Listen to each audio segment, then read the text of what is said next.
here at ACO Radio, American Communications Online, or any affiliated stations or websites are not responsible for what guest hosts or call-ins may say. All programming is intended for informational and entertainment purposes only. Hello, world. This is TJ Morris, and you're listening to TJ Morris ET Radio, also known as ACO Radios and Cosmos Radios and Revolution Radios and all kind of places out there. We're on iTunes and Stitchers and iHeart and Spreaker, FM Radio, Blueberry and SoundCloud and all kind of places. So we appreciate you tuning in when we're sure that your time is very valuable, especially on this planet in today's time. So I hope all of you guys are looking forward to talking to Calvin Parker tonight. He's from Pascagoula, Mississippi, and I'm very excited because his name's been a part of my life as long as I can remember, back to 1973, believe it or not, before we had internet. So we're going to hear his story. A lot of my friends have had him on radio shows, and one of my friends in Facebook helped him with his book, and Philip Mantle, so we want to give him kudos because Philip's a good guy, and Calvin, as far as I know, has a second book out, so he's going to introduce us to his story tonight, because that's what we do. We love to hear people's stories and explanations, and we especially love authors and publishers and people in my business of just getting the word out and having a good time. So I hope you'll enjoy this. If you don't know who Calvin Parker is, his story will tell you who he is. So we'll all have a better understanding and see how he changed the world with his story coming forth. So, great. Just a minute before I bring him on. Hold on.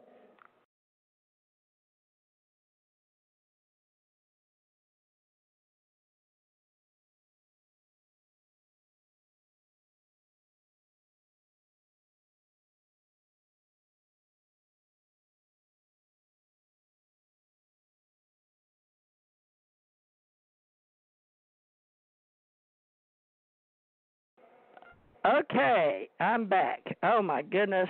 I have had a day of really disaster after another. Right now I got water pouring out of my house under my foundation. Calvin Parker, you know what it's like to have a strange day. How are you? Can you hear me, Calvin? Oh, I can hear you fine. I'm doing great. How are you today? Besides having a strange day. Thank you. I apologize for the delay, but the dog was barking. No I had problem. somebody coming in my house. It's over my leak, so I apologize. Just Calvin, I've looked forward to this, my God, since 1974 at least. So tell us about your strange day, because we're going to talk. People may or may not know your name. Maybe I don't even know where to start. I'm so excited. Plus, I've got emergencies happening around me with the water flowing out of my house. But tell me, it may be a part of what we're supposed to do now, talk about water too. But I apologize to you in advance. Okay. You're going to call him tomorrow and tell him about that. I did. Okay, thank you. All right, love you.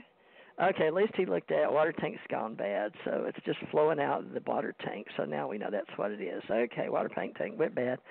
Oh, my gosh, Calvin, I can't believe this has happened. But, it's you get caught up in life, right? Life goes on when strange things happen in the world. So, life Calvin, goes on. For instance, we was just a little bit ago, I had about 4 o'clock this evening, I had somebody call and said, my boat's on fire, I'm in it, can you come get me? And gosh, I didn't know if I knew I was going to make it back, but it was a task. I just walked in the door myself. Wow. Well, thank you for making it, because this is really important to me, and I didn't know. I know you and I've talked, or not in person, folks. We've never met, but at least we tried to get in touch with each other, and it'd take me, and then you'd need me to email you so you could have it in writing, and like sort of what to do, what time to show up, and all that. Oh yeah.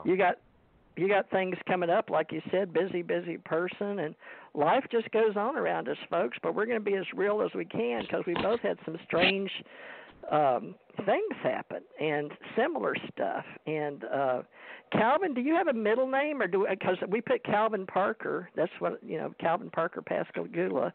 Do you have a middle name? my middle name's Ray.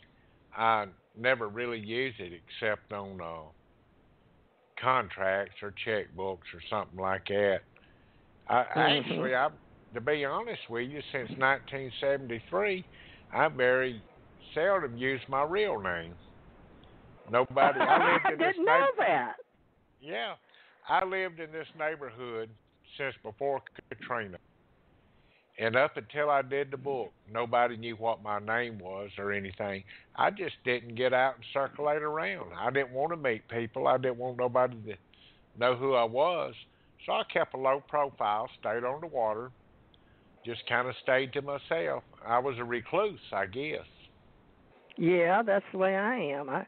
Unless I just well, a lot of stuff happens to people like you and me, and uh, we got a lot in common. You said that, and I've just read your email, and I was shocked, because are you married with children, or everybody's moved out of your house and you're living on your boat alone now, or what's going on with you?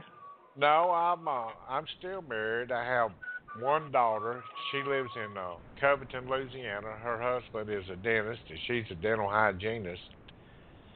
And my wife, we bump into each other sometime in the house here. I'm nocturnal, so she'll go to bed at 10 or 11 o'clock. Well, I'm getting up at 10 or 11 o'clock. So we don't really see each other just a whole lot because of the way my Yeah. sleeping habits. Well, do you think what happened to you a long time ago had something to do with that or not? Well, I think it did, but I think it was mostly work. Because when this happened in 1973, I'm telling her age now. So when this I know it. happened in 1973, I built my life at work, and that's all I've done. Up until I had a stroke and two open heart surgeries in 2012. Whoa. Yeah. Wow. So you got more If- books coming out of you, huh? Besides this oh gosh, interesting supernatural. I'm ready to do a fishing show. Oh. But going back to October 11th of 1973, for the people that don't know what happened, I had moved to Pascagoula, Mississippi. It's a little town in the Gulf Coast, in Jackson County, and went to work. This I was working in the oil field up until then, living in Laurel, 16 hours a day, 7 days a week. And I was fixing to get married in November. Well, this was October. So I wanted to kind of settle down to a real life. And I've told somebody this before. All I've ever wanted out of life was get married, buy a house, have children, have grandchildren, retire and fish. But for some reason it didn't work out quite that way.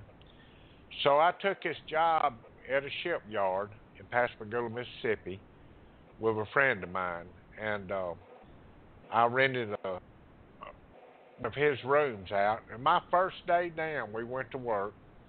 We got off work, and he asked me, he said, "Let's go fishing for a while." Well, I thought that sounded like a pretty good idea. Thinking back over it now, I kind of wish I hadn't. So we loaded up, and we went, and I said, "Well, Charlie, look, I don't have my fishing equipment with me." He said, "Well, you can use mine." Now, a man just don't borrow in the South. You don't borrow another man's fishing equipment. It's just a golden rule. So I agreed to. I didn't know that.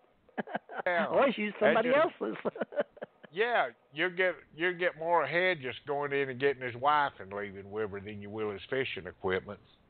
Okay. It's like his truck. You don't borrow somebody's truck either. Don't borrow their truck or their kids or their nothing else. You don't borrow this fishing equipment. Anything else is fine. So anyhow, we went by his house, picked up some fishing equipment. To make a long story short, we drove to what we call the grain elevator here. And we tried them, and the bugs were so bad and all. We just finally, he said, "Look, I know a place at an abandoned shipyard that usually do pretty good, and the bugs are not so bad because the lights is not too bad then." So we Oh. went to the old Shaw Peter shipyard, and it was abandoned. When we pulled up, I looked out across there, and I seen a no trespassing sign. I said, Charlie, look, we can't go here because there's a no trespassing sign, and we'll go to jail. He said, I fish here all the time. Don't worry about it. I said, well, you're going to get Didn't me have out no of jail. security guard. They didn't have no security guard. Okay. It had been shut down quite a while, and you could tell it because it was all kind of debris laying around. And I did ask him, how did all this junk get in here? They don't never clean it up. He said, no, when the water comes in and it floods sometime, it brings all this stuff in. And then when the water leaves out, it just leaves it up here on the bank. And it was quite a mess. So we parked the car. We was in my car, and we parked it about 150 feet, 200 foot from where we was going to fish. We got our stuff, and we waded out into this marsh and made it to an old abandoned pier. Well, we was sitting on that pier. We pulled us up an old log and was sitting on that log on this pier. And I was looking across the water. Now, me just working in this shipyard, my mind was thinking there was a big Coast Guard cutter right across the water. It could have been a Noah ship, but it was a big ship. And I was thinking, now how does something get up steel that you have to have a crane pick up and move float? And it just didn't make good sense to me. So I was sitting there watching that, and that's where my mind was. It really wasn't on the fishing. And I noticed some blue hazy lights coming from behind me, reflecting out across the water. And you could see them reflected kind of across the ship. And what I was thinking, we're trespassing. It's the same color light as the law has. And we go to jail. That's what I was thinking. So I stood up and turned around and looked, and about that time Charlie did too. Well, by the time we got turned around, this bright light, I mean extremely bright, like a big spotlight, just hit us, and it was blinding. And what that was, there was a craft sitting there, and the door opening on this craft, and this light was coming from the inside of it. It was blinded. There's no way I could sit here and tell you how bright it was. And it was so bright that we kind of squinched our eyes and we didn't see what was coming next. We could make some figures out coming toward us, but, you couldn't really tell what it was. But when they got there, and I call these the big ugly creatures, well, two of them got a hold of Charlie and one got a hold of myself. These was robotic-looking creatures, I'm sure. They had kind of a grayish skin, their heads set down. They didn't have a neck. They looked like their head just set down on their shoulders. Well, these things, one of them got a hold of myself, two of them got a hold of Charlie, and I immediately felt an injection of some kind. And this is when I just kind of relaxed because I was hunting a place to run up until then. So when he injected me with whatever he injected me in, they picked us up and they glided, or he picked me up, and I didn't see Charlie no more after this, glided me into the door of this craft, which looked to be about 100 foot long, and we just got up to the door, and I remember looking inside to see where that light was coming from, see if I could see some light fixtures or something. But this light was coming out of the wall, just like it was painted in the paint. The light was so bright. But then when we went on when he carried us kind of in the door a little bit, the bright lights just went away.